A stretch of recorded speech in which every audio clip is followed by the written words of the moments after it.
Welcome back, and our special guest today is Jawan Strader. Jawan, before the break, we were talking about your childhood. Yeah. Now I want to talk about your career.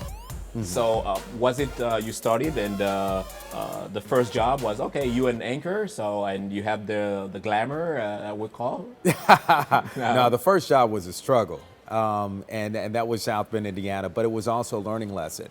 And I worked there as, again, one-man band. One of the producers and associate producers was Sage Steele at my station. We went to college together. Sage Steele is now at ESPN. Very proud of the success that has come to her. But we all go through that struggle and sacrifice. But once I got it together, I went to Tulsa, Oklahoma. Went to Tulsa, Oklahoma for about a year and a half, 2 years. Then went from there to Austin, Texas.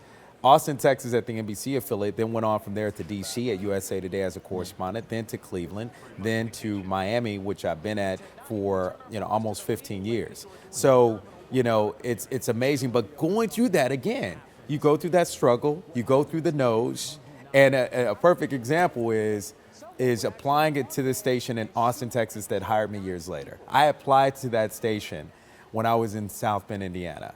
I ended up going to Tulsa. They didn't accept me. They said no.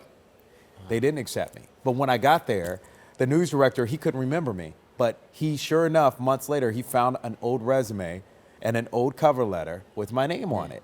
And he said, "Do you remember this?" And I said, "No."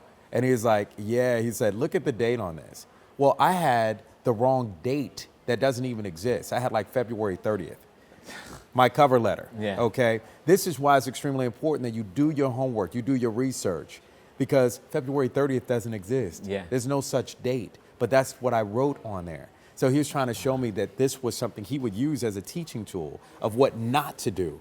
But see, I ended up getting that job later. It was like it was meant to be, but I didn't get the job until I was ready, until I did my homework, until I got my stuff together. So it's important that we work on our professionalism. We work on becoming better at what we do so that we can eventually get to where we want to be. Yeah. Image is very important, and you become a brand, and that's the first advice, piece of advice that you gave me. You have to shape your image on a daily Absolutely.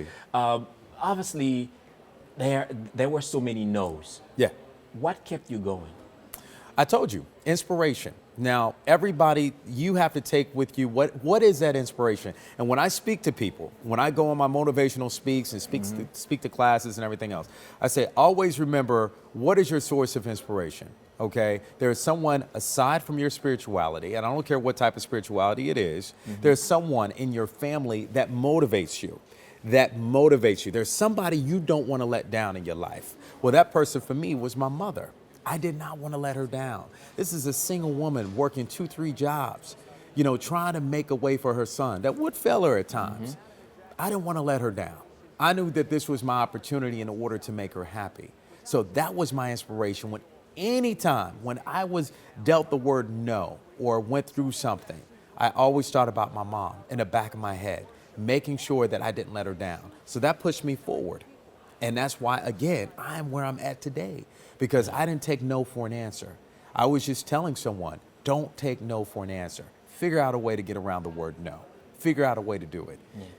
It is very, very important. Absolutely. Now let's talk about your job here at NBC6. Yeah. Describe a day for me. What is it you do on a daily basis? Well, on a daily basis, it's about going over the stories of the day, making sure you know your content, the stories, speaking with producers, going over scripts, rewriting and rewriting and rewriting. Because as an anchor, when you go up there, you are the face of the station. You must connect with the viewer. So it's important that you write to your style. That's why I'm here, because I write to my style. I don't talk like James Pierre. I wish I was bilingual, trilingual, but I'm not. Yeah. So I have to speak and talk like Jawan Strader. So I have to go over scripts. I have to change wording and everything else. So I do that. I'm preparing for the shows. We have a 4, a 5, a 5:30, and a 6 p.m., and then an 11 o'clock show. So I'm preparing for these shows. And so I come in 3 o'clock, we have an editorial meeting, then I have to go into makeup, and then after makeup, boom, we have to get ready for the 4 o'clock show. And then we have to tease ahead for the 5 o'clock. 5 o'clock, I'm on the set. I'm on the set 10 till 5. On the set, getting ready for the 5 o'clock show. 5:30, the show's done. I'm going back, getting ready for the 6 o'clock show. Sometimes I'm in the 5:30 show.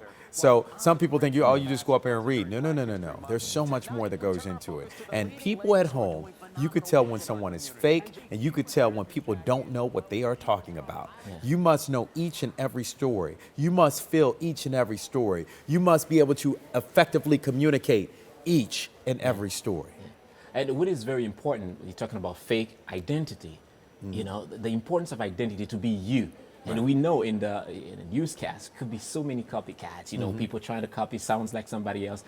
But you think it's very important to be you, for the audience to identify you. Okay, hey, I'm listening or I'm watching Jawan Strader. Be yourself.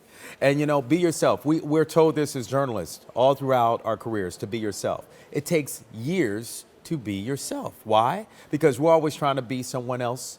We want to mimic someone else, maybe our mentors. You know, I can't be James Pierre. I can't be smooth and debonair like James Pierre. I got to be Jawan Strader. James Pierre can't be Jawan Strader. He has to be James Pierre. That's what's going to connect with the viewer, to people that feel like they can relate to James Pierre and people that feel like they can relate to Jawan Strader. Now, once you get past that, you've accomplished a lot, but it takes years to get to that level. Jawan, stay with us. We're going to take another break. When we come back, what is it Jawan Strader do besides TV? We'll be right back.